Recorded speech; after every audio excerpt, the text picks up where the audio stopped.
ഏകീകൃത കുർബാന വിഷയത്തിൽ ഇപ്പോൾ സിറോ മലബാർ സഭ ഇറക്കിയിരിക്കുന്ന സർക്കിളിനെതിരെ ഒരു വിഭാഗം വിശ്വാസികൾ രംഗത്തെത്തുകയാണ്.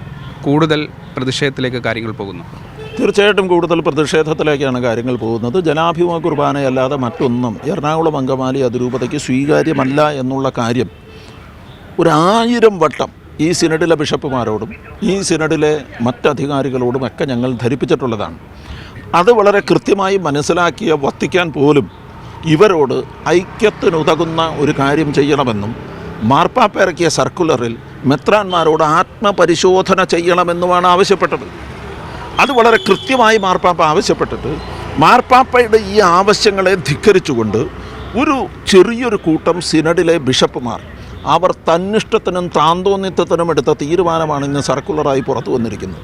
ഇവിടെയാണ് ഞങ്ങളുടെ ഏറ്റവും വലിയ പ്രശ്നം. സമ്പൂർണ്ണ സിനഡ് ഈ 14-ാം തീയതി കൂടാനിരിക്കുക. ഈ 14-ാം തീയതി സമ്പൂർണ്ണ സിനഡ് കൂടുന്നതിന് തൊട്ട് മുമ്പ് എങ്ങനെയാണ് ഇവർക്ക് 2 പേർക്ക് സ്വന്തമായി ഒരു സർക്കുലർ ഇറക്കാൻ കഴിയുക?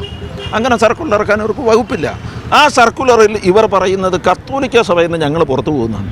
ഇവരാരാണ് കത്തോലിക്ക സഭയിൽ നിന്ന് ഞങ്ങളെ പുറത്താക്കാൻ? ഇവരാരുമല്ല. അതാണ് ഏറ്റവും പ്രധാനപ്പെട്ട കാര്യം. കാരണം ഇവർ കത്തോലിക്ക സഭയിലെ അധികാരികളല്ല. ഇവർ സീറോ മലബാർ സഭയിലെ ഒരു രൂപതയിലെ അധികാരിയാണ് പറയുന്നത് നിങ്ങളെ കത്തോലിക്ക സഭയിൽ നിന്ന് പുറത്താക്കുന്നു. കത്തോലിക്ക സഭ ലോകം മുഴുവൻ പടർന്നു കിടക്കുന്ന ആഗോള കത്തോലിക്ക സഭയാണ്. അതിൽ നിന്ന് പുറത്താക്കാൻ ഇവരാരാണ്? ഇവരാരുമല്ല. ഞങ്ങൾ വത്തിക്കാൻ്റെ കീഴിൽ കത്തോലിക്ക സഭയുടെ ചൈതന്യം ഉൾക്കൊണ്ടുകൊണ്ട് ക്രിസ്തുവിൻ്റെ ചൈതന്യം ഉൾക്കൊണ്ടുകൊണ്ട് ജീവിക്കാൻ ആഗ്രഹിക്കുന്ന ഒരു കൂട്ടം ആളുകളാണ്. അതിൽ നിന്ന് വേർതിരിക്കാൻ ഞങ്ങളെ സാധിക്കില്ല. അത് ഞങ്ങൾ പറഞ്ഞു ചെയ്യില്ല. അത്രയേ ഉള്ളൂ ഞങ്ങളുടെ ആവശ്യം. ഈ പുതിയ സഭ അല്ലെങ്കിൽ സ്വതന്ത്രാധികാരമുള്ളൊരു സഭ എന്നൊക്കെ പറയുന്നു. സ്വതന്ത്രാധികാരമുള്ള സഭ എന്നൊക്കെ ഞങ്ങൾ പറയുകയല്ല, അത് ഞങ്ങളുടെ ആവശ്യമാണ്.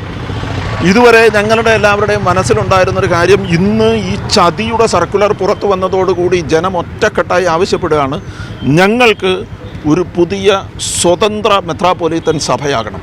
അത് സീറോ മലബാർ സഭയുടെ കീഴിലായാലും വത്തിക്കാൻ്റെ നേരിട്ടുള്ള നിയന്ത്രണത്തിലായാലും കുഴപ്പമില്ല. ഞങ്ങൾക്ക് സ്വാതന്ത്ര്യം വേണം.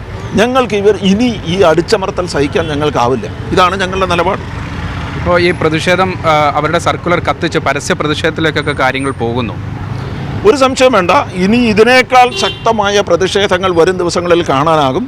കാരണം ഞങ്ങൾ ഏകദേശം ഇതുപോലെയുള്ള ഒരു തീരുമാനം ഇവരിൽ നിന്നുണ്ടാകുമെന്ന് അറിഞ്ഞ കാലം മുതൽ കഴിഞ്ഞൊരു 3-4 ആഴ്ചയായി ഞങ്ങളുടെ അൽമായ മുന്നേറ്റത്തിൻ്റെ അടിത്തട്ടിൽ വരെ ഇറങ്ങി ഞങ്ങൾ പ്രവർത്തിച്ചിട്ടുണ്ട്. ഓരോ ഇടവകയിലും ഞങ്ങൾക്ക് യൂണിറ്റുണ്ട്. ഓരോ ഫൊറോനയിലും ഞങ്ങൾക്ക് അതിൻ്റേതായ മാനേജിങ് കമ്മിറ്റികളുണ്ട്. അപ്പോൾ ഞങ്ങൾക്കറിയാം എങ്ങനെയാണ് ഇത് ചെയ്യേണ്ടതെന്ന്. അപ്പോൾ ഞങ്ങളുടെ ഇടവകയുടെ അടിത്തട്ടിൽ നിന്ന് ഏറ്റവും താഴെത്തട്ടിലുള്ള ഇടവകയിലെ വിശ്വാസികൾക്ക് പോലും മെത്രാന്മാരുടെ ഈ തീരുമാനത്തോട് യോജിപ്പില്ല. അപ്പോൾ അതുകൊണ്ട് ഞങ്ങളെ സംബന്ധിച്ചിടത്തോളം ഞങ്ങളുടെ തീരുമാനങ്ങൾ അടിത്തട്ടിൽ നിന്നുള്ളതാണ്. ഏറ്റവും താഴേക്കടയിൽ നിന്ന് വന്ന തീരുമാനമാണ്. ആ തീരുമാനത്തെ ഇവർ അംഗീകരിച്ചേ പറ്റൂ. ക്രിസ്തുവിൻ്റെ സ്നേഹവും ബലിയുമൊക്കെ ഇപ്പോൾ തെരുവിലേക്ക് കാര്യങ്ങൾ പോവുകയാണ്. ആ രൂപത്തിലുള്ള പ്രതിഷേധം കനപ്പിക്കും എന്ന് തന്നെയാണ്. ഒന്ന് മനസ്സിലാക്കേണ്ടത്, ഈ ബലിയുടെ പുറത്തുള്ള ചർച്ചയും ചതിയും ഈ ചൂതാട്ടങ്ങളും തുടങ്ങിയത് ഞങ്ങളല്ല, അത് മെത്രാന്മാരാണ്. ഞങ്ങൾക്ക് അതിനോടൊന്നും താല്പര്യമില്ല. ചതിപ്രയോഗം കൊണ്ട് ഞങ്ങളെ ഒറ്റപ്പെടുത്താം, അടിച്ചമർത്താം എന്നാണ് ഇവരുടെ ഭാവമെങ്കിൽ, ക്രിസ്തു വന്നത് അടിച്ചമർത്തപ്പെട്ടവർക്ക് സ്വാതന്ത്ര്യം പ്രഖ്യാപിച്ചുകൊണ്ടാണ്.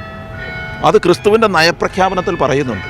അന്ധർക്ക് കാഴ്ച നൽകാൻ, അടിച്ചമർത്തപ്പെട്ടവർക്ക് സ്വാതന്ത്ര്യം നൽകാനാണ് ഞാൻ വന്നതെന്ന്. ആ ക്രിസ്തുവിൻ്റെ ചൈതന്യം ഉൾക്കൊള്ളുന്നവരാണ് ഞങ്ങൾ.